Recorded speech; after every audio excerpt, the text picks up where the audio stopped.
Vector analysis की series का ये आज का चौथा वीडियो है। अब तक मैं इसमें 3 वीडियो बना चुका हूँ, जिसमें मैंने आपको इंट्रोडक्शन ऑफ वेक्टर्स, साथ ही साथ operation on vector, dot product, cross product, scalar triple product, vector triple product करा चुका हूँ, जिसमें मैंने आपको कोप्लेनरिटी भी कराया है, कोलिनिटी भी कराया है, साथ ही साथ पैरेललिज्म एंड परपेंडिकुलरिटी की जो कंडीशंस हैं वो भी कराई हैं।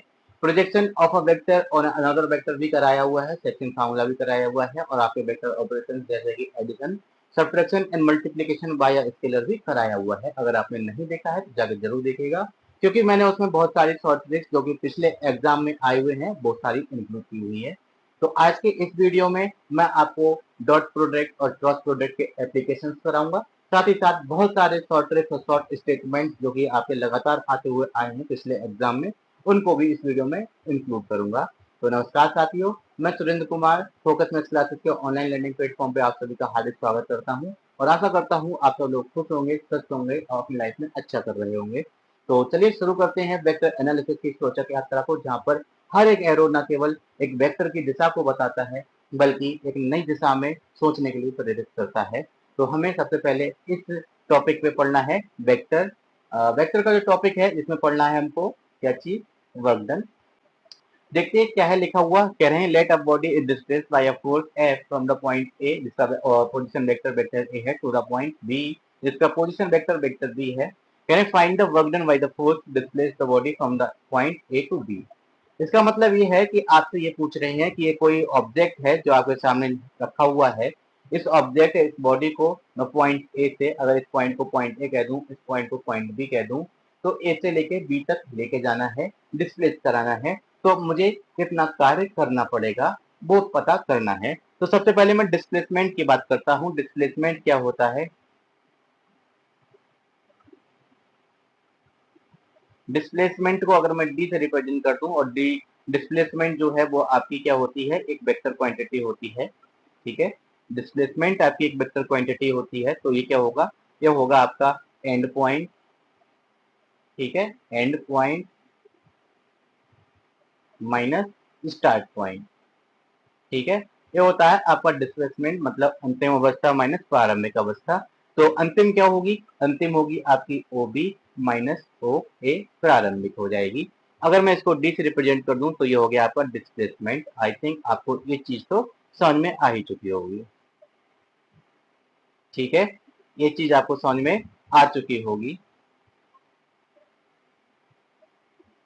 अब चलिए आगे बात करते हैं। क्या, अब आपको फोर्स देखना है। मैं आपको बता दूं कि मैंने क्या किया, मैंने इस ऑब्जेक्ट पर या तो आप इसको डिस्प्लेस करने के लिए आप उसको धक्का दोगे तब भी आप फोर्स लगाओगे, या फिर अपनी तरफ खींचोगे पकड़ के तब भी आप उस पर फोर्स ही लगाओगे। मतलब एक बॉडी को अपनी उसकी प्रारंभिक अवस्था से मूव करा के दूसरी अवस्था में पहुंचाना है, या उसकी पोजीशन चेंज करनी है, तो या तो आपको पुश करना पड़ेगा या आपको पुल करना पड़ेगा। आप यही दो काम तो कर सकते हैं ना। ठीक है, या तो पुश करना पड़ेगा या पुल करना पड़ेगा, लेकिन दोनों ही केस में आपको बल लगाना पड़ेगा। क्योंकि आप अगर धक्का भी दोगे तब भी ताकत लगा के दोगे, और जब अपनी तरफ को खींचोगे तब भी ताकत लगा के खींचोगे। ताकत का मतलब हो गया आपका बल, बल मतलब फोर्स। ठीक है, तो ये ऑब्जेक्ट पड़ा हुआ था धरती पर, मैंने क्या किया, मैंने इस दिशा में इस पर एक बल लगाया है। ठीक है, इस पॉइंट को अगर पॉइंट सी दे दूं, मैं यहाँ पर खड़ा हो जाता हूँ, और मैंने यहाँ पे क्या लगाया, मैंने यहाँ पर इस पे एक फोर्स लगाया, और दोनों हाथों से फोर्स लगा के इसको खींच रहा हूँ। ठीक है, तो इसको मैंने खींचा तो क्या हुआ, क्या मैंने जितनी ताकत लगाई थी सारी, वो सारी की सारी ताकत इस ऑब्जेक्ट पर लग गई? जी बिल्कुल नहीं। फिर क्या हुआ? ठीक है, फिर क्या हुआ, तो मैं आपको बताता हूँ कि आपकी सारी ताकत इस ऑब्जेक्ट के ऊपर नहीं लगती है। फिर क्या होता है, मान लीजिए आपका डिस्प्लेसमेंट इस दिशा में था, ये मैंने एरो बनाया हुआ है, ए बी दिशा में आपका क्या है, डिस्प्लेसमेंट है। ये ऐसा डी से मैं रिप्रेजेंट कर दूं, और जो फोर्स लगाया हुआ है वो डिस्प्लेसमेंट से थीटा डिग्री के एंगल पर है। मतलब डिस्प्लेसमेंट और फोर्स के बीच का एंगल कितना है, वो आपका थीटा है। ठीक है, आई होप इतनी बात आपको समझ में आई होगी। तो अब ये थीटा है, तो क्या हो, मेरा जो सारा फोर्स था वो इस बॉडी पर लग जाएगा? जी नहीं। तो कितना लगेगा, आइए मैं बताता हूँ। तो मैं क्या करूंगा, जो फोर्स मैंने लगाया हुआ है, जो फोर्स मैंने लगाया हुआ है, मैं उस फोर्स के कंपोनेंट निकालूंगा। क्या करूंगा, मैं उस फोर्स के कंपोनेंट निकालूंगा, एक्स एक्सिस की दिशा में, सॉरी, एवी की दिशा में या फिर मैं कहूँ क्षैतिज दिशा में और लंबवत दिशा में। ठीक है, कौन कौन सी दिशा में निकालूंगा? एक तो निकालूंगा क्षैतिज दिशा में और निकालूंगा क्या? लंबवत दिशा में इस फोर्स एफ के कंपोनेंट। ठीक है, आई होप आप मेरी बात समझ पा रहे होंगे। तो आपको पता होगा जो कंपोनेंट होते हैं वो क्या होते हैं। अगर मैं देखूं वाई एक्सिस की दिशा में होता है वो होता है आपका एफ साइन थीटा। ठीक है, और एक्स एक्सिस की दिशा में कहूं या फिर मैं कहूं कि आपका क्षैतिज जो कंपोनेंट होता है वो होता है क्या? वो होता है आपका एफ कॉस थीटा। ठीक है, एफ कॉस थीटा। तो मैं आपको एक बात पूछना चाहता हूं कि जो कार्य होता है, किया गया कार्य, उसका सूत्र क्या होता है, उसका फार्मूला क्या होता है? तो उसका फार्मूला होता है बल गुणे बल की दिशा में विस्थापन। बल की दिशा में विस्थापन, यही तो होता है ना। ठीक है, अब मेरा विस्थापन तो यार इस दिशा में रहा, तो मुझे बल भी इसी दिशा पर लेना होगा। तो मुझे एक सवाल है मेरा आपसे कि आप मुझे एक चीज बताइए, वो क्या?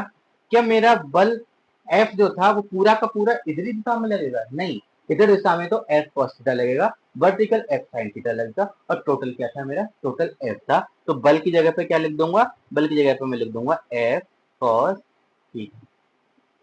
ठीक है, और डिस्प्लेसमेंट कितना हुआ?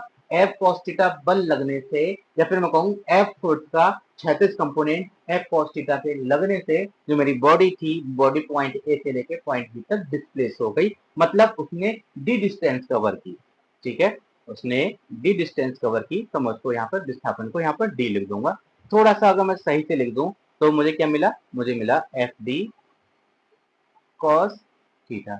चूंकि आपका एफ क्या है? एक वेक्टर क्वांटिटी है। डी क्या है? डी भी आपकी एक वेक्टर क्वांटिटी है, क्योंकि मैंने यहाँ पे इसको डिस्प्लेसमेंट वर्ड यूज किया हुआ है, और डिस्प्लेसमेंट आपका क्या होता है? डिस्प्लेसमेंट आपका होता है एक वेक्टर क्वांटिटी। ठीक है, डिस्प्लेसमेंट क्या होता है? डिस्प्लेसमेंट आपका एक वेक्टर क्वांटिटी होती है। तो आप इस फार्मूले को नोट कर लेना। अब एक बात देखिए, मैंने आपको डॉट प्रोडक्ट में पढ़ाया था वो क्या, कि मेरे पास अगर दो वेक्टर्स इस प्रकार से हैं, एक वेक्टर ये है, एक वेक्टर ये है, और दोनों के बीच का एंगल कितना है? दोनों के बीच का एंगल थीटा है। तो मैंने आपको लिखाया था क्या, कि vector A dot vector B जो था वो किसके इक्वल था? वो इक्वल था ए बी कॉस थीटा के। ए बी कॉस थीटा के। इंपॉर्टेंट बात क्या है कि ए और बी दोनों के दोनों क्या थे आपके? दोनों के दोनों वेक्टर्स थे, ये मैं आपको पहले बता चुका हूं। तो आप एक चीज यहाँ पर भी तो नोट कीजिए ना, वो क्या, कि आप नोट कीजिए मेरा एफ क्या है? एक वेक्टर क्वांटिटी है, जैसा कि आप देख पा रहे होंगे। डी क्या है? डिस्प्लेसमेंट, मैंने पहले ही इसके ऊपर एक एरो लगाया हुआ है, मतलब दोनों के दोनों वेक्टर क्वांटिटी तो थे। तो एफ डी कॉस थीटा को क्या मैं इस फॉर्म में नहीं लिख सकता? जी बिल्कुल लिख सकता। तो इस केस में डब्ल्यू का फॉर्म क्या हो जाएगा? डब्ल्यू का फॉर्मूला हो जाएगा vector F dot vector D. ठीक है, या फिर मैं लिखूं एफ डी कॉस थीटा। तो दोनों एक ही बात है, याद रखिएगा, दोनों एक ही बात है, याद रखिएगा। ठीक है, फॉर्मूला थोड़े थोड़े इंपॉर्टेंट हैं, एग्जाम में पूछे गए हैं, तो जरूर याद रखिएगा इन्हें। आई थिंक आपको इतनी बात समझ में आ चुकी होगी। अगर मान लीजिए मैंने क्या किया, ये ऑब्जेक्ट पड़ा हुआ था, इस ऑब्जेक्ट में मैंने इस बार बल जो है वो किसी एक एंगल पर नहीं लगाया, बल्कि सेम दिशा में लगाया, इधर को लगाया, और बॉडी को मुझे इधर ही ले जाना है। थोड़ा सा टेढ़ा हो गया, हालांकि आप इसको हॉरिजॉन्टली समझना। ये पॉइंट ए है और ये पॉइंट बी है, मुझे यहाँ तक लेके आना था, मतलब मेरा बल भी उसी दिशा में है, मेरा डिस्प्लेसमेंट भी उसी दिशा में है। इसका मतलब क्या हुआ? इसका मतलब ये हो गया कि इस बार मेरी थीटा की जो वैल्यू होगी, थीटा कितनी होगी? 0 डिग्री। और अगर इसको उठा के मैं यहाँ पर रख दूं तो इस केस में मुझे बल मिल जाएगा क्या? एफ डी, क्योंकि कॉस थीटा की वैल्यू हो जाएगी आपकी 0 डिग्री होने से उसकी वैल्यू 1 हो जाएगी। तो इस केस में आपका सिर्फ और सिर्फ एफ डी आपका फॉर्मूला रह जाएगा। आई होप आपको वर्क डन तो समझ में आ ही चुका होगा। चलिए चलते हैं टॉर्क। टॉर्क का मतलब होता है मोमेंट ऑफ द फोर्स, या फिर मैं हिंदी में कहूँ, इसको हिंदी में कहूंगा तो बल आघूर्ण। ठीक है, क्या कहूंगा मैं इसको? मैं इसको कहूंगा बल आघूर्ण। ठीक है, इससे क्वेश्चंस बार बार एग्जाम में पूछे गए हैं, टीजीटी पीजीटी एग्जाम का फेवरेट टॉपिक है, या मैं कहूँ पॉइंट है, तो ये गलत नहीं है। मैंने क्या किया, मैंने एक फोर्स पॉइंट बी पर लगाया हुआ है, जैसा कि लिखा है, let a force F working at a point B, find the moment of the force और the torque about the point A which passing through the point B. ठीक है, ये इनके पोजीशन वेक्टर्स हैं। ठीक, तो ये कोई एक एफ फोर्स है जो इस पॉइंट बी पर कार्य कर रहा है और मुझे इस पॉइंट ए के परितः इसका आघूर्ण निकालना है। ठीक है, इसका आघूर्ण निकालना है। तो टाउ से हम इसको रिप्रेजेंट करते हैं। टाउ आपकी एक वेक्टर क्वांटिटी होती है, ठीक ना, सदिश राशि जो होती है। इसका फॉर्मूला होता है क्या, बल की क्रिया रेखा तक की लंबवत दूरी, बल की क्रिया रेखा, ये इंपॉर्टेंट है, वर्किंग एक्सिस, बल की क्रिया रेखा तक की, रेखा तक की लंबवत दूरी, लंबवत का मतलब समझते हैं, परपेंडिकुलर डिस्टेंस, लंबवत दूरी, ठीक है, मल्टीप्लाई बाय बल। ठीक है, ये रहता है आपका फॉर्मूला। अब मुझे बताइए बल की क्रिया रेखा क्या है। बल की क्रिया रेखा ये है, ये आप दिख रहे हैं, ये बल की क्रिया रेखा है। और मेरा पॉइंट कौन सा है, पॉइंट तो भाई मेरा ये है। तो मुझे इस पॉइंट ए से लेके इस पॉइंट बी तक की क्या चाहिए, लंबवत दूरी, जो कि यहाँ पर क्या है, यहाँ पर ए बी से प्रदर्शित की गई है। तो जो टाउ होगा वो टाउ किसके इक्वल होगा, टाउ इक्वल होगा किस चीज के, टाउ इक्वल होगा ए बी, क्योंकि लंबवत दूरी क्या है, ए बी क्रॉस वेक्टर है। यही आपका फॉर्मूला हो जाता है किस चीज का, यही आपका फॉर्मूला हो जाता है बल आघूर्ण का।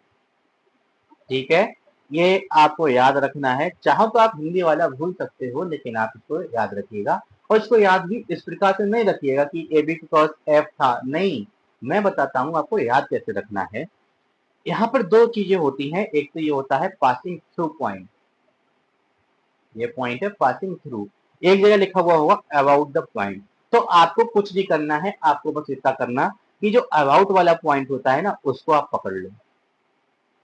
ठीक है, सिर्फ आप अबाउट वाले पॉइंट को पकड़ लो। मैं इस फार्मूले में भी यहाँ पे मेंशन कर देता हूँ कि ए का मतलब क्या है, ए का मतलब है अबाउट। ठीक है, हिंदी में लिखूं तो इसका मतलब होगा परिता। एक बिंदु आपका होगा परिता वाला, या मैं कहूँ एक बिंदु होगा आपका अबाउट वाला, और एक बिंदु जो बचा वो होगा आपका, वो क्या होगा, पॉइंट आपका पासिंग थ्रू। ठीक है, याद रखना, सारा कंफ्यूजन खत्म हो जाएगा अगर आप मेरे जैसे पढ़ते हैं तो। Passing through. अब मैं आपसे कहूं कि आप वेक्टर ए बी निकालो, तो वेक्टर ए बी निकालेंगे तो कैसे निकालेंगे, आप निकालेंगे vector O B minus vector O A, ऐसे ही तो निकालेंगे ना, मतलब vector B minus vector A, ऐसे निकालेंगे आप वेक्टर ए बी को। ठीक है, तो आप इसमें से एक चीज देखें कि आपने इसमें घटाया क्या, ए बी निकालते हुए आपने घटाया क्या। तो मैं कहूंगा कि आपने जब ए बी निकाला तो उसमें से जो परिता वाला पॉइंट है या अबाउट वाला पॉइंट जो है, ठीक है, अबाउट वाला या परिता वाला पॉइंट जो है वो आपने सबट्रैक्ट किया। ठीक है ना, आपने क्या किया, आपने परिता वाला पॉइंट सबट्रैक्ट किया। तो याद रखना, चाहे दुनिया इधर की उधर हो जाए, आप ये अबाउट वाला जो पॉइंट है, आप हमेशा इस पॉइंट को सबट्रैक्ट करेंगे। ठीक है, क्या करेंगे आप, इस वाले पॉइंट को हमेशा ही क्या करेंगे, सबट्रैक्ट। जब भी आप क्वेश्चन सॉल्व करेंगे आप इसको सबट्रैक्ट करेंगे, घटाएंगे। ठीक है, आपको ये पॉइंट घटाना है, जो भी दूसरा पॉइंट दिया हुआ होगा। याद रखना, पूरे क्वेश्चन में आपको दो पॉइंट दिए हुए होते हैं, एक के लिखा होता है पहले परिता, एक के पहले लिखा होता है पासिंग थ्रू। ठीक है, तो आपको परिता या अबाउट वाला पॉइंट, जो दूसरा पॉइंट किसी भी और नाम से क्यों ना दिया हो, आपको उसमें से उसको घटा देना है और ए बी निकाल देना है। बस इसमें ए बी निकालना ही इंपॉर्टेंट है। बच्चे क्या करते हैं कि कभी कभार क्या है, पासिंग थ्रू वाला पॉइंट घटा देते हैं तो उसमें माइनस प्लस की गलती आती है, जैसा कि 2021 में हुआ था। आंसर आपका टाउ की वैल्यू जो आ रही थी वो आपकी -40 आ रही थी, लेकिन बच्चों ने क्या किया कि जो पॉइंट है वो परिता वाला पॉइंट में से अबाउट वाला वो पासिंग थ्रू वाला पॉइंट घटा दिया, जिससे उसका आंसर क्या आया, 40, और जो गलत हो गया। ठीक है, तो आपका आंसर -40 आया था, क्योंकि आपको परिता वाला पॉइंट या अबाउट वाला पॉइंट ही घटाना था। आई होप आपको ये बात समझ में आ चुकी होगी। इसमें यही इंपॉर्टेंट है कि आप किसमें से क्या घटाते हैं। ये है आपका अबाउट वाला पॉइंट। और बी है आपका पासिंग थ्रू वाला पॉइंट, याद रखिएगा। ठीक है ना। चलिए चलते हैं नेक्स्ट टॉपिक पर, देखते हैं क्या है। अब हम देखते हैं कि हमें क्या निकालना है, एरिया ऑफ ट्रायंगल। इसके बहुत सारे फॉर्मूलाज हैं जो मैं आपको यहाँ पे लिखाने वाला हूँ। कह रहे हैं इफ एबीसी आर द, ये आपके वेक्टर्स हैं, ठीक है, vector A B, vector B C, sorry vector A, vector B, vector C आपके वेक्टर्स हैं। कह रहे हैं are three vectors representing the side of a triangle, find the area of the triangle. मतलब मेरे पास अगर एक ट्राइंगल ए बी सी इस प्रकार से है कि इस साइड को वेक्टर ए से रिप्रेजेंट किया है, इस साइड को वेक्टर बी से रिप्रेजेंट किया है और इस साइड को वेक्टर सी से रिप्रेजेंट किया है, तो इसके जो एरिया है, जनरली हम एरिया को किससे लिखते हैं, एरिया को हम डेल्टा से लिख देते हैं। इसका फॉर्मूला रहता है क्या, 1/2 मॉड ऑफ, ठीक है, 1/2 mod of B cross C. याद रखना वो मॉड है, ब्रैकेट मत समझ लेना, C cross A plus A cross B, ठीक है, और फिर से मॉड लगा दीजिएगा। ये आपका फार्मूला होता है किस चीज का, एरिया का, जब आपके एबीसी जो है वो क्या है, साइड्स ऑफ ए ट्राइंगल को रिप्रेजेंट कर रहे हैं। तो आप सोच रहे होंगे नीचे भी तो सेम लिखा है, जी बिल्कुल नहीं, नीचे थोड़ा सा अलग है। वो क्या, मैंने लिखा है if ABC are three vectors representing, ये आपके वेक्टर्स हैं, ठीक है, ABC are three vectors representing the point, representing the position vectors of the vertices ABC, find the area of the triangle। अब इस बार क्या हुआ, मेरा क्या था, ये पॉइंट मेरा बिंदु ए था, ये मेरा बिंदु बी है और ये मेरा सी है, ठीक है। तो इस बार जो वेक्टर ए है ना, वो साइड को रिप्रेजेंट नहीं कर रहा, बल्कि रिप्रेजेंट कर रहा है किस चीज को, इसके पोजीशन वेक्टर को, ठीक है। क्या कर रहा है, इसके पोजीशन वेक्टर को रिप्रेजेंट कर रहा है, इस प्रकार से लिखा हुआ है। इस बार साइड नहीं है, इस बार आपको वर्टिसेस के पोजीशन वेक्टर गिवन है। तो क्या करोगे, अब क्या होगा एरिया, तो आपको बता दूं मैं, डेल्टा की जो वैल्यू होंगी वो कुछ इस प्रकार से होती है कि 1/2 mod of A B cross A C, ठीक है, इक्वल होगा 1/2, कई सारे फॉर्मूले होते हैं, सारे लिखा देता हूँ, A B cross B C, ठीक है, ये वेक्टर्स बनेंगे। आपको पता है ए बी कैसे निकालना है, ओ बी माइनस ओ ए करके, ऐसे ही ए सी ओ सी माइनस ओ ए करके निकालने हैं। इक्वल होगा किस चीज के, 1/2 B C cross C A.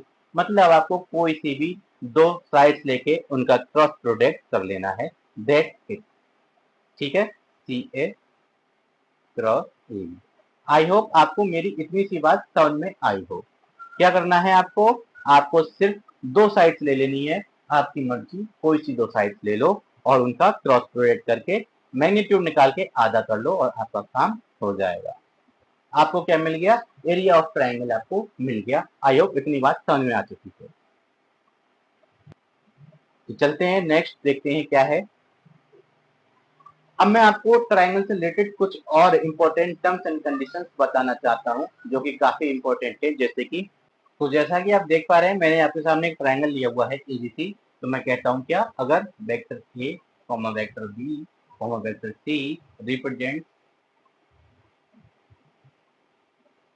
Sides of a triangle, side of a triangle, ठीक है, अगर मैं इसको वेक्टर ए से रिप्रेजेंट कर देता हूँ, ए बी को, बी सी को, इसको वेक्टर बी से रिप्रेजेंट कर देता हूँ, तो वेक्टर सी ए, ठीक है, वेक्टर सी ए को वेक्टर सी से रिप्रेजेंट कर देता हूँ, तो आप देखेंगे क्या, मैं आपसे एक चीज कहना चाहता हूँ कि मुझे ए सी चाहिए। क्या चाहिए, मुझे ए से सी तक पहुंचना है, तो मैं क्या करूंगा, मैं जाऊंगा पहले ए से B, vector A B plus, ठीक है, vector A B plus vector B C, ठीक है, और मैं पहुंच गया कहां तक, मैं पहुंच गया यहाँ से आपका जो वेक्टर है ए सी। मतलब क्या हुआ, मैंने ए से शुरुआत करी, मैं यहाँ पर आया, यहाँ पर आया, यहाँ तक आ गया, फिर यहाँ से मैं इस प्रकार से गया, इस प्रकार से गया, पहुंच गया कहाँ पर, सी पर। इसका मतलब मैं कहाँ पहुंच गया, ए से लेकर सी तक पहुंच गया। ठीक हूं ना, मैं ए से लेकर सी तक पहुंच गया। लिख सकता हूँ, बिल्कुल लिख सकता हूँ। अब मैं एक काम करूं, क्या, कि A B plus B C plus, ठीक है, इसको उठा के इधर ले आता हूं मैं, ठीक है, इसको मैं कर देता हूँ माइनस का सी, सॉरी माइनस का ए सी, ठीक है, माइनस का ए सी। मैंने कुछ भी नहीं किया, सिर्फ और सिर्फ उठा के उसको एलएचएस में ले आया। अब क्या करूं, ए बी को मैं लिख सकता हूं सेम, प्लस बी सी को मैं लिख सकता हूं सेम। मैंने आपको बताया था कि ए बी जो होता है वो इक्वल होता है किस चीज के, माइनस टाइम्स बी ए के। ऐसे ही मैं करूं बात ए सी की, तो वेक्टर ए सी इक्वल होगा माइनस टाइम्स ऑफ सी है। तो अब मैं क्या करूंगा, अब मैं करूंगा ये जो ए सी लिखा हुआ है, अगर मैं यहाँ से देखूं ए सी की जगह क्या लिख दूं, माइनस का सी है, तो ये माइनस माइनस प्लस हो जाएगा। ठीक है, माइनस माइनस ये आपका प्लस हो गया, और प्लस क्या हो गया, C A is equal to zero. A B से क्या रिप्रेजेंट हो रहा है, vector A, B C represent हो रहा है वेक्टर बी, और C A vector C is equal to zero. यही तो मैं आपको लिखाना चाह रहा था कि कोई ट्राइंगल है जिसकी side A B C vector A vector B vector C से रिप्रेजेंट है, तो उनका जो अलजेब्रिक सम होगा वो आपका जीरो होगा। ठीक है, अब इसमें एक केस और बनता है, वो क्या है कि आपका एक केस ये बनता है, अगर आपका if A plus B plus C की वैल्यू जीरो है, ठीक है, ये वैल्यू जीरो है, तो यहाँ से आपको क्या मिलता है, यहाँ से आपको मिलेगा vector A cross vector B equal होगा vector B cross vector C के, इक्वल होगा vector C cross vector C के। ठीक है, डायरेक्ट याद रखिएगा, ये क्वेश्चन ऐसे ही आते हैं। ठीक है, एक ये भी पूछा जाएगा कि अगर A plus B plus C is equal to zero हो तो कौन सा स्टेटमेंट सही है, तो ये स्टेटमेंट सही है। और ये भी पूछा जाता है कि अगर ए बी सी किसी साइड को ट्राइंगल की साइड को रिप्रेजेंट कर रही है तो उनका अलजेब्रिक सम जीरो होगा, ये भी आपसे पूछा जाता है। अब ये चीज आती कहाँ से, वो मैं आपको बताता हूँ। तो अगर मैं यहाँ से A plus B plus C is equal to zero है, यहाँ से मैं आपकी वेक्टर ए की वैल्यू निकालूं, ठीक है, या फिर मैं कहूँ आपसे vector A plus vector B की वैल्यू निकालता हूँ, तो इक्वल हो जाएगी किसके, माइनस वेक्टर सी के। ठीक है, अब मैं इसमें क्या करूंगा, पूरी इक्वेशन में क्रॉस मल्टीप्लाई करूंगा, किस चीज से, मैं करूंगा वेक्टर बी से मल्टीप्लाई। तो आपको क्या मिलेगा, vector A cross vector B plus vector B cross vector B, और इक्वल होगा minus time vector C cross vector B. आपको पता है इसकी वैल्यू तो जीरो हो जानी है, क्योंकि सेम की क्रॉस प्रोडक्ट हमेशा जीरो होती है। तो क्या मिला, vector A cross vector B is equal to, और अगर ये माइनस लगा हुआ है तो मैं इसका सीक्वेंस उलट फेर कर सकता हूँ, तो ये माइनस मेरा एब्जॉर्ब हो जाएगा। दैट इज क्या मिलेगा मुझे, vector B cross vector C. ठीक है, आधा मिल गया ना। ऐसे ही अब मैं क्या करूंगा, अगले वाले में मैं मल्टीप्लाई कर दूंगा किस चीज से, मैं मल्टीप्लाई कर दूंगा वेक्टर सी से। ठीक है, तो आपको नेक्स्ट मिल जाएगा। तो आप इसको ऐसे ही प्रूव कर सकते हैं अगर आप चाहें तब।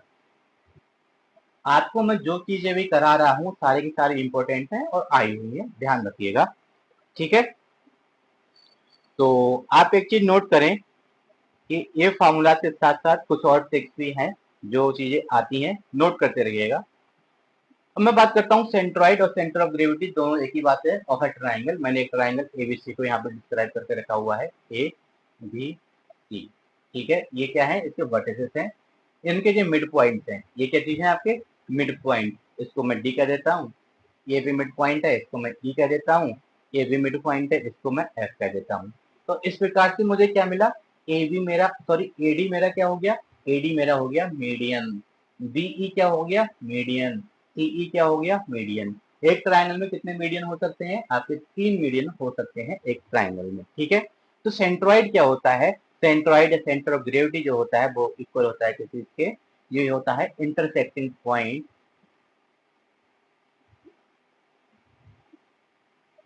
सेंट्रॉइड क्या होता है, सेंट्रॉइड होता है इंटरसेक्टिंग पॉइंट ऑफ मीडियन।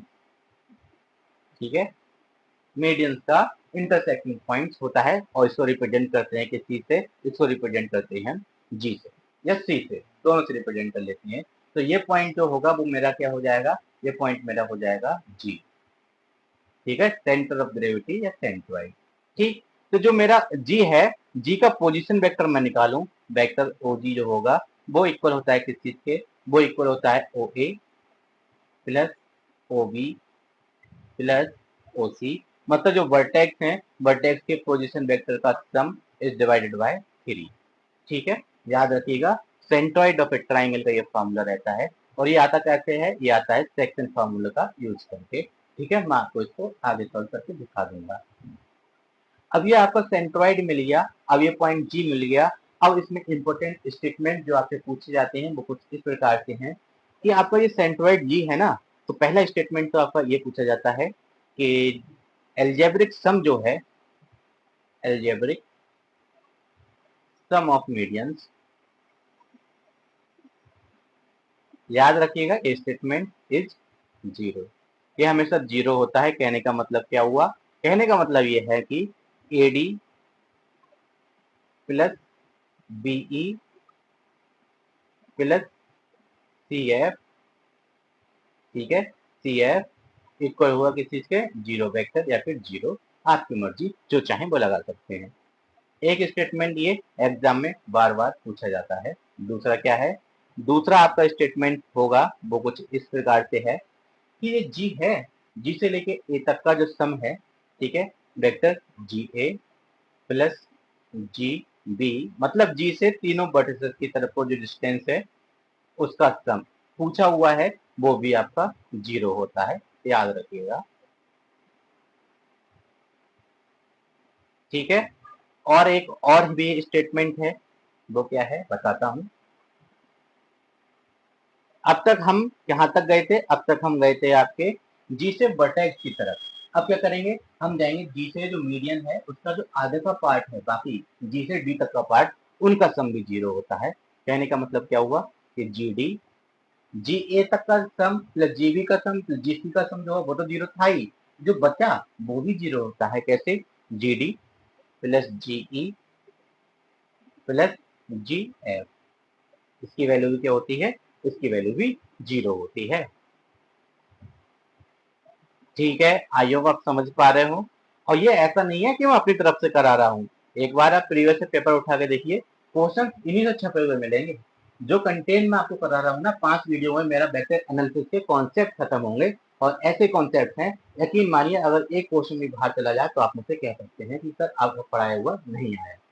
ठीक है, सारे कॉन्सेप्ट आपके यहाँ से ही फंसेंगे। चौथा स्टेटमेंट जो है वो कुछ इस प्रकार से है कि अगर मैं कह दूं कि जो एबीसी ट्राइंगल है उसकी जो साइड है वो कुछ इस प्रकार से है कि वेक्टर ए, वेक्टर बी और वेक्टर सी, ये एबीसी साइड जो है ट्राइंगल की उसको रिप्रेजेंट कर रही है। ठीक है, वेक्टर ए रिप्रेजेंट कर रहा है बीसी साइड को, वेक्टर बी रिप्रेजेंट कर रहा है सीए साइड को, वेक्टर सी रिप्रेजेंट कर रहा है ए बी साइड को। ठीक है, तो इस केस में क्या होता है? इस केस में ये होता है कि वेक्टर ए डॉट, ठीक है, वेक्टर ए डॉट जी ए, जो वैल्यू हमने पहले ली थी यहाँ से लेकर जी से लेकर ए तक की वैल्यू, तो ये क्या होगा? प्लस सेम वेक्टर बी ले लीजिए, बी की वैल्यू, ठीक है, यहाँ से लेकर वेक्टर बी की मल्टीप्लाई आएगी किससे? जी से लेकर बी तक की वैल्यू का, G B plus vector C dot G, G से लेकर सी तक का, इनका भी सम क्या होता है? जीरो होता है। आपका सेंट्रोइड से संबंधित जितने भी शॉर्ट ट्रिक्स थी वो, और जो पूछे हुए ट्रिक्स हैं या फिर स्टेटमेंट्स हैं, वो यही चार हैं और इन्हीं चार से आपके क्वेश्चंस पूछे हुए हैं जो मैं आपको लिखा चुका हूँ। आई होप ये चीजें आपको याद करने में आसानी होगी। सबसे पहले मीडियन से एल्जेब्रिक सम जो होता है वो आपका जीरो होता है, प्लस सारी मीडियन का सम कितना हो गया? जीरो। प्लस दूसरी जो होती है वो क्या कि आधे आधे पार्ट, मीडियन के आधे आधे पार्ट का भी सम जीरो होता है। आधा पार्ट मतलब ये ऊपर का हिस्सा, ये ऊपर का हिस्सा, ये ऊपर का हिस्सा, तो इनका भी सम जीरो होता है। प्लस इसके नीचे का हिस्सा भी, उनका सम भी जीरो होता है। तो जी डी, जी ई, जी एफ का सम भी जीरो होगा। और साथ ही साथ अगर मैं ए की मल्टीप्लाई इसके आधे पोर्शन से कर दूं, प्लस बी की मल्टीप्लाई उसके आधे पोर्शन से कर दूं, और सी की मल्टीप्लाई उसके आधे पोर्शन से कर दूं, तो भी उनका सम कितना होता है? उनका सम जीरो होता है। चलिए चलते हैं नेक्स्ट टॉपिक पर, क्या है? तो ये आपका एरिया ऑफ ट्राइंगल से रिलेटेड है। मैंने आपके सामने दो ट्राइंगल्स बनाए हुए हैं, किस प्रकार से बनाए हुए हैं मैं आपको अभी डिस्क्राइब करता हूँ। आप देख पा रहे हैं एक ट्राइंगल है, मैं कह देता हूँ ये ट्राइंगल कौन सा है आपका? ये ट्राइंगल है आपका एबीसी। ठीक है, कौन सा ट्राइंगल है? A B C. ठीक, एबीसी एक ट्राइंगल है। और ये वाला जो पॉइंट है, ये क्या है? ये है आपका जी। जी क्या था? मीडियन का इंटरसेक्टिंग पॉइंट, सेंट्रोइड और सेंटर ऑफ ग्रेविटी आपका था जी। तो मैंने क्या किया, मैं आपको दिखाता हूं पिछला। मैंने जो आधा आधा पार्ट है, अगर मैं आपसे कहूं इस प्रकार से, कि मैंने क्या किया, मैंने ये आधा आधा पार्ट इनके रिमूव कर दिए। ठीक है, आधे आधे पार्ट जब रिमूव कर दूंगा तो मेरा यही तो ट्राइंगल बचेंगे, ऐसे करके ये 3 ट्राइंगल बचेंगे। तो मुझे इन बचे हुए ट्राइंगल्स का जो है एरिया फाइंड आउट करना होता है। तो आप देखिए क्या मेरे पास कितने ट्राइंगल्स हैं। एक ट्राइंगल तो बड़ा वाला था ABC, अब उसको सिर्फ सेंट्रोइड से मीट कराने पे वर्टिसेस को मुझे 3 ट्राइंगल मिल गए। ठीक है, कितना, एक पहला, ये आपका दूसरा, और ये आपका ट्राइंगल हो गया तीसरा। ठीक है, तो आपसे पूछेगा कि भाई आप ये बताइए कि एरिया ऑफ द ट्राइंगल, ठीक है, क्या चीज बताएगा, एरिया ऑफ ट्राइंगल। ठीक है, आपको पता है मैं एरिया को डेल्टा से लिखता हूं, तो मैं लिखूंगा क्या, एरिया ऑफ ट्राइंगल। ठीक है, कौन सा होगा, AGB इक्वल होगा किस चीज के, area of triangle BGC equal होगा एरिया ऑफ ट्राइंगल G। ठीक है, सॉरी यहाँ पे पहले C आएगा, तो CGA और इक्वल होगा किस चीज के, आप देखेंगे एक बड़ा त्रिभुज था, उसको हमने बांटा किसमें, 3 बराबर भागों में। तो हर एक का जो त्रिभुज का एरिया हो जाएगा कितना हो जाएगा, 1/3 एरिया ऑफ ट्राइंगल जो बड़ा वाला था। ठीक है, अभी मैं समझाता हूं आपको। ट्राइंगल कौन सा था आपके पास, आपके पास ट्राइंगल था मेन बड़ा वाला ट्राइंगल ABC। ठीक है, कौन सा था, ट्राइंगल ABC आपके पास था। मैंने सेंट्रोइड से जो वर्टिसेस हैं उनको मीट करा के एक ट्राइंगल के अंदर 3 नए ट्राइंगल पैदा कर दिए या 3 नए ट्राइंगल बना दिए। तो मुझसे पूछा जाएगा उन ट्राइंगल्स का एरिया कितना होगा, तो मैं क्या करूंगा, मैं कहूंगा कि 1/3 ऑफ जो ओरिजिनल ट्राइंगल बड़ा वाला था उसका 1/3 या 1/3 हिस्सा जो है वो हर एक ट्राइंगल के एरिया के बराबर होगा। तो चाहे मैं इसका एरिया लूं, चाहे मैं इस वाले का एरिया लूं, चाहे मैं इस वाले का एरिया लूं, सबके एरिया बराबर होंगे, और बराबर होंगे और किसके बराबर होंगे, 1/3 ऑफ ABC के। ठीक है ना, ऐसे ही मैंने अपना नेक्स्ट लिया हुआ है कि मेरे पास कोई एक ट्राइंगल ABC इस प्रकार से है कि आपका ये और ये क्या है, ये आपका D है, ये आपका E है, और ये है आपका बिंदु F। ये आपके हैं मिड पॉइंट।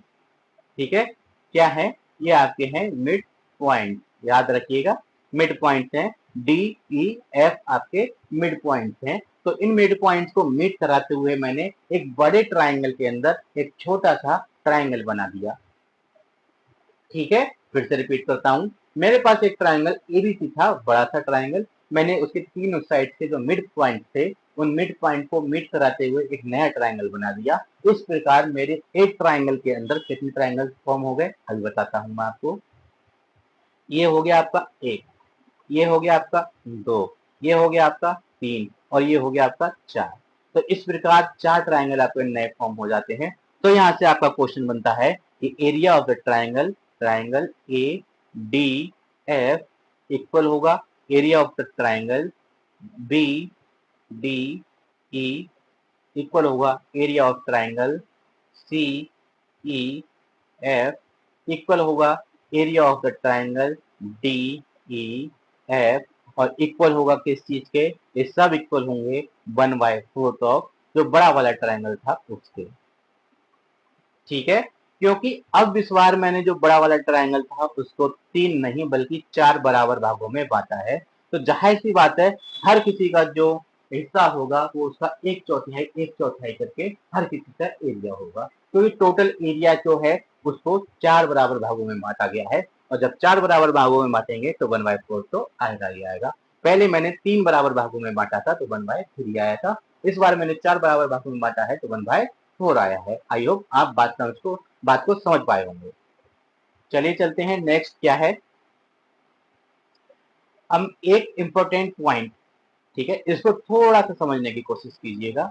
ABC एक ट्राइंगल है मेरे पास, मैंने क्या किया, मैंने एक पॉइंट इस प्रकार से लिया, ये पॉइंट है मेरा क्या D, ये पॉइंट है मेरा E, और ये पॉइंट है मेरा F। अब आप सोच रहे होंगे ना तो ये बीचों बीच में है, बताना किस प्रकार से लिखा हुआ है, तो मैं आपको बताता हूँ कि जो AB साइड है ना, AB साइड जो है उस AB साइड को जो D बिंदु है वो 2:1 के रेशियो में डिवाइड कर रहा है, ये 2 है और ये आपका 1 है। ठीक है, सेम ये आपका 1, ये आपका 2 और सेम ये आपका 1, ये आपका 2।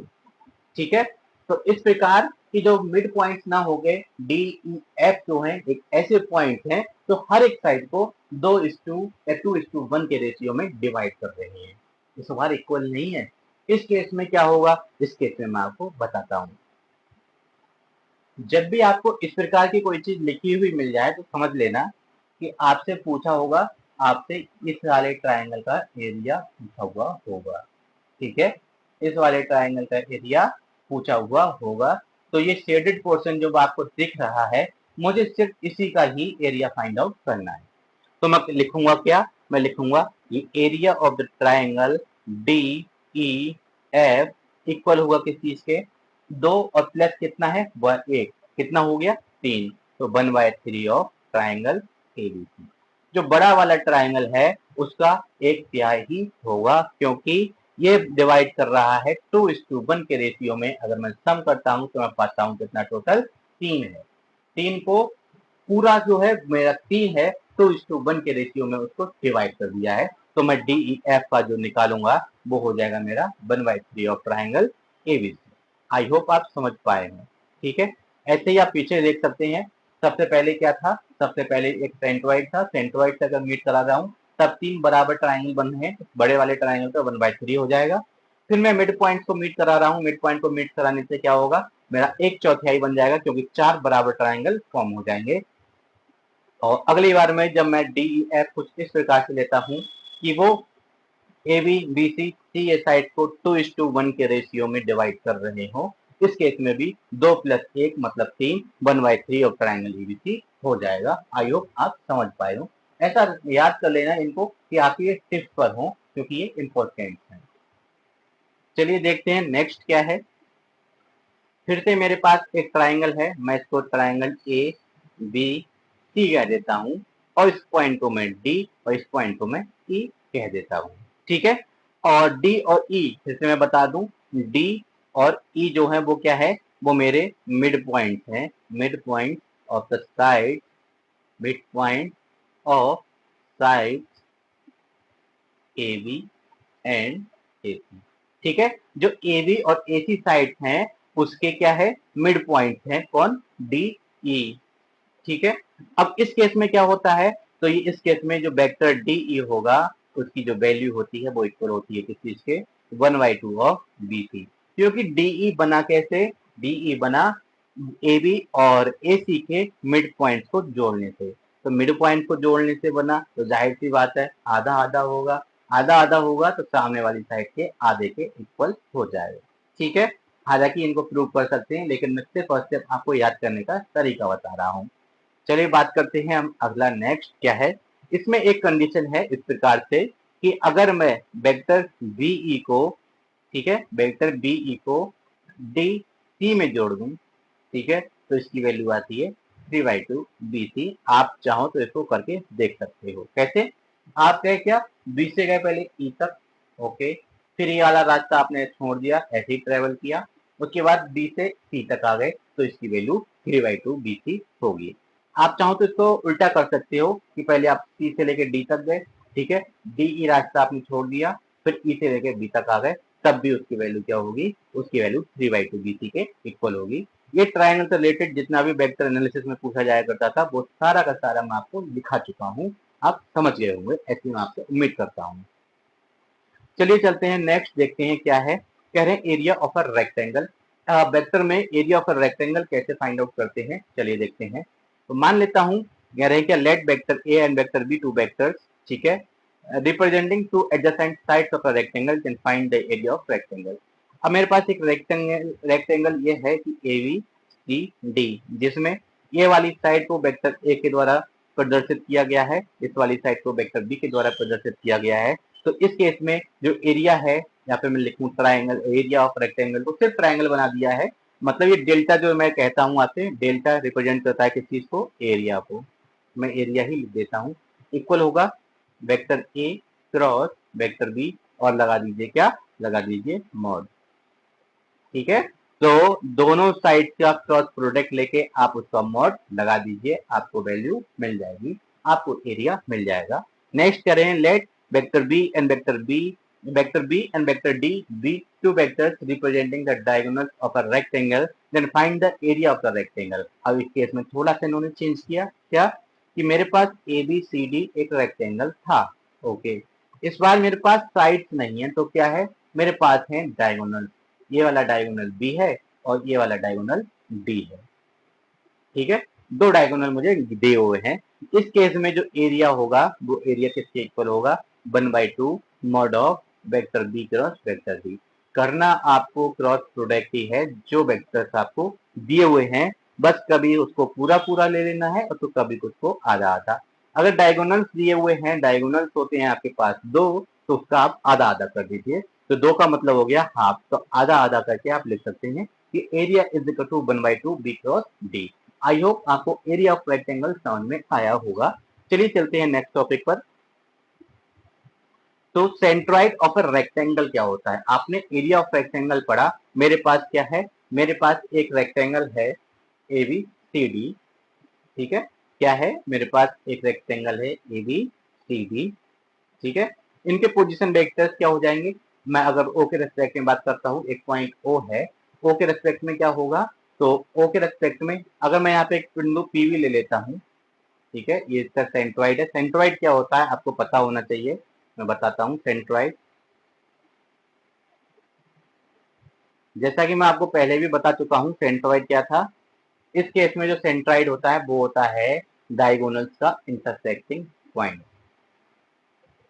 रिपीट करो, क्या होता है, डायगोनल का इंटरसेक्टिंग पॉइंट। तो मैंने दो डायगोनल बना दिए, कौन कौन से, ए सी और बी डी, और उनका डायगोनल का इंटरसेक्टिंग पॉइंट कौन सा है, इंटरसेक्टिंग पॉइंट ये रहा, ठीक है। इंटरसेक्टिंग पॉइंट ये रहा, तो इसको मैं अगर जी से रिप्रेजेंट करता हूं, तो मैं क्या करूंगा, मैं करूंगा ओ जी का पोजीशन वेक्टर, या फिर मैं कहूँ जी का पोजीशन वेक्टर फाइंड आउट करूंगा। क्या करूंगा, जी का पोजीशन वेक्टर फाइंड आउट करूंगा। तो कैसे निकल के आता है, इस केस में क्या करेंगे हम, सेंट्रॉइड को जी से रिप्रेजेंट करते हैं, तो ओजी जो है, ओजी आपका इक्वल होगा किस चीज के, ओजी आपका इक्वल होगा ओ ए। ट्राइंगल के जैसे ही है, जैसे ट्राइंगल में हुआ करता था O A plus O B plus O C divided by 3, पर यहाँ पे मेरे पास 4 वर्टेक्स हैं, तो मैं चौथा वर्टेक्स भी लिखूंगा प्लस ओ डी। अब 4 है तो मुझे डिवाइड भी किससे करना होगा, मुझे डिवाइड भी 4 से करना होगा, ठीक है, डिवाइडेड बाय 4। ये हो गया आपका centroid of a rectangle. I hope आपको समझ में आया हो। ट्रिक यही है कि त्रिभुज में 3 भुजाएं हैं, तो 3 से भाग करना है वर्टिसेस को ऐड करके, और चतुर्भुज में या फिर मैं कहूँ रेक्टेंगल जो भी चीज है उसमें 4 भुजाएं होती हैं, तो आपको 4 से भाग करना है सेंट्रॉइड फाइंड आउट करते समय। आई होप आप समझ पाए हो। चलिए चलते हैं, नेक्स्ट टॉपिक क्या है। अब मैंने आपके सामने एक षटकोण बना रखा है, हेक्सागन बना रखा है, तो इससे रिलेटेड कुछ चीजें, कुछ पॉइंट्स हैं जो इंपॉर्टेंट है, वो मैं आपको बताना चाहता हूँ। तो मैंने एक हेक्सागन लिया हुआ है, चलो इसको लिख देते हैं A B C D E F, ठीक है। और ये सेंट्रॉइड क्या होता है, फिर से वही सेंट्रॉइड क्या होगा, जो हेक्सागन है उसके डायगोनल्स का इंटरसेक्टिंग पॉइंट, ठीक है। इसको रिप्रेजेंट करता हूं मैं किस चीज से, जी से। तो जी क्या होगा, या मैं लिखूं सेंट्रॉइड ऑफ हेक्सागन, षटकोण जो है उसका अ, गुरुत्व केंद्र, ठीक है। क्या होता है, सेंट्रॉइड का मतलब होता है गुरुत्व केंद्र, तो ये आपका होता है, इसको हम लिखते हैं जी से, ठीक। और ये क्या होगा, जो इसके डायगोनल्स होते हैं, डायगोनल्स का इंटरसेक्टिंग पॉइंट। तो इंपॉर्टेंट क्या है, हेक्सागन है, अगर मैं इसको ए से रिप्रेजेंट कर देता हूँ, तो इसकी साइड ए, सबकी साइड ए हो जाएगी। हेक्सागन है, सारी की सारी वैल्यू क्या होंगी, इक्वल होंगी, ठीक है ना। और हेक्सागन की एक चीज आपको पता होनी चाहिए, वो क्या, कि आपका जो कोण होता है, ठीक है, जो डायगोनल्स जो कोण बनाते हैं इस प्रकार से, या फिर मैं कहूँ कि जो प्रत्येक कोण है ये कोण कितने का होता है, 120 का। ये कोण पूरा कितने का होगा, 120 डिग्री का।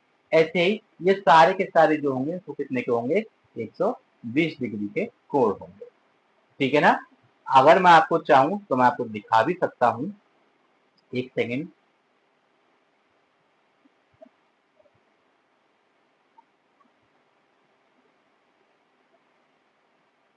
देखिए सारे के सारे आपके सामने 120 डिग्री के लिखे हुए हैं, ये आपके ऑटोमेटिक ही आ जाते हैं। ठीक है, तो ये सिर्फ आपको दिखाने के लिए था कि आपके 120 डिग्री के ही होते हैं। मैं इसको हटा देता हूँ क्योंकि थोड़ा सा कंजेस्टेड लगेगा वरना। अब क्या है, अब आपको लिखना है इसमें। अब ये आपने देखा कि अगर मैंने ए को डी से मीट कराया, ये डायगोनल एडी लिखा और डायगोनल बीई बनाया, तो ये क्या कर रहे हैं, ये आपस में एक दूसरे के जो एंगल होता है ना 120 डिग्री का टोटल, उसको आधा आधा कर देते हैं। मतलब अब इतना एंगल जो है वो कितना हो जाएगा, ये हो जाएगा आपका 60 डिग्री का। ऐसे ही ये एंगल कितना हो जाएगा, 60 डिग्री का।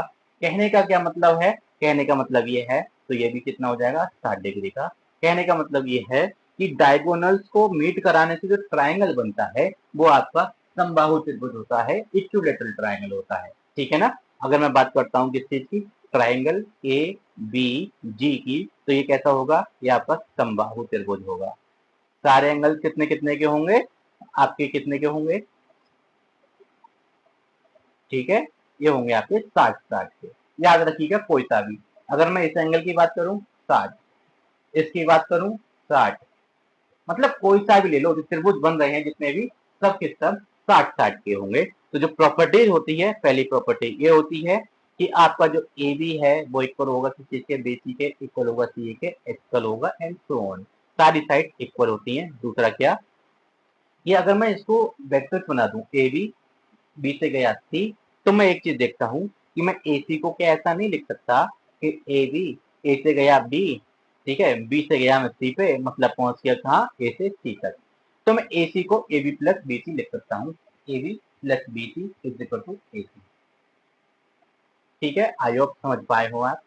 एक तो ये है, तीसरी बात ये है कि आपको जो सेंट्रॉइड होता है वो डायगोनल्स को इंटरसेक्ट करता है, और वो इंटरसेक्ट भी करता है तो वो आधे आधे पे 1:1 के रेशियो पे करता है वो। ठीक है, मतलब आधा आधा करता है।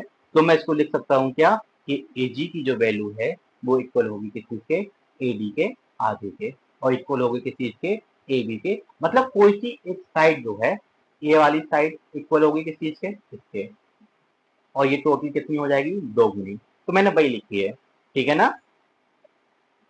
तो आपका जो डायगोनल है, पूरा डायगोनल वो साइड का 2 गुना होता है। ठीक है ना। अगर मैं इसको दूसरी भाषा में लिखता हूँ, तो ए डी बराबर होगा किसी के, साइड के 2 गुने के, और बराबर होगा 2 टाइम्स ऑफ ए जी के। ये आपसे पूछे गए हैं, इस पे बेस्ड क्वेश्चन पूछे गए हैं। ठीक है। और एक चीज इसमें बनती है वो ये है परपेंडिकुलर डिस्टेंस।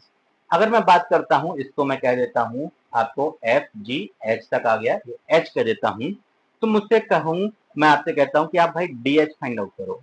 डी एच की वैल्यू किसके इक्वल होती है, अब ये वाली ए है तो ये भी तो ए हो जाएगी, अब ये वाली ए है तो ये भी तो ए हो जाएगी। ये एंगल 60 है, हमको डी एच चाहिए, तो डी एच की वैल्यू किसके इक्वल होगी, ए साइन 60 के, या फिर मैं लिखूं क्या, ए √3/2। हाँ या ना, बिल्कुल। ठीक है। तो आपसे ये जो स्टेटमेंट है, इस सारे के सारे आपसे स्टेटमेंट पूछे जाते हैं, इन पर बेस्ड क्वेश्चन पूछे जाएंगे कि भाई बताइए परपेंडिकुलर डिस्टेंस कितनी होगी। ए डी एच जो है वो आपकी परपेंडिकुलर डिस्टेंस होती है। ठीक है, डी एच क्या है, वो आपकी परपेंडिकुलर डिस्टेंस होती है। तो आप इनको याद रखिएगा, कहीं पर आप इनको नोट डाउन जरूर कर लीजिएगा। अगर आप वाकई सीरियसली पढ़ना चाहते हैं तो वीडियो पूरा जरूर देखा कीजिए। मैं आपको आराम आराम में इसलिए पढ़ाता हूँ जिससे कि कोई भी टॉपिक जो है आपको ऊपर ऊपर ना चला जाए, क्योंकि टाइम लेने से बाद में पछताने से अच्छा है थोड़ा सा टाइम पहले ही ले लो। ठीक है। तो ये 5 जो है हेक्सागन से रिलेटेड चीजें हैं जिनको आप याद रखिएगा। तो चलिए देखते हैं नेक्स्ट क्या है। ठीक है। तो आज के वीडियो में बस इतना ही है।